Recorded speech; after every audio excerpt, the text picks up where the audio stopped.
But I'm lucky because I have a waterbed. Yay!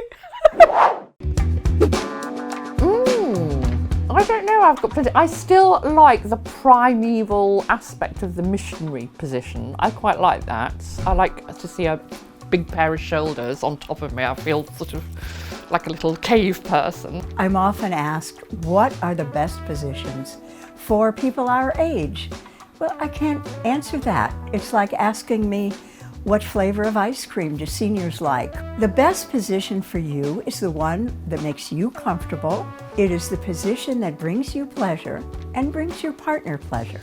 I like, is it called the missionary? Yes, that's comfortable, a bit tiring. My favourite sexual positions are doggy and ministry. Missionary.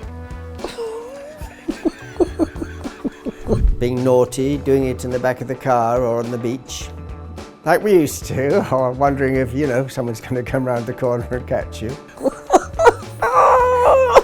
You'd like me to be on top, but I'm aware. Occasionally, yeah, no, every time. But I'm sort of, I'm aware of my weight, and also my knees won't stand it. Yeah, I think for me, comfort is a factor. Yeah.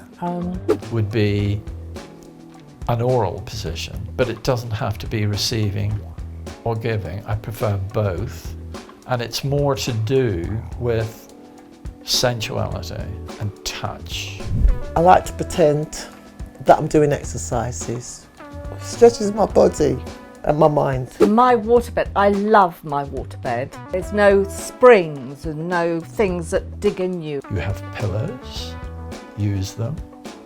You don't have to do everything you see on TV or on film, and you don't have to literally be an athlete.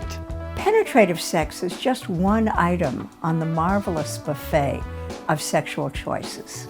If instead of narrowing our idea of sex, we could expand our idea of sex to encompass everything that brings us sexual pleasure, that gets us aroused, that makes us happy,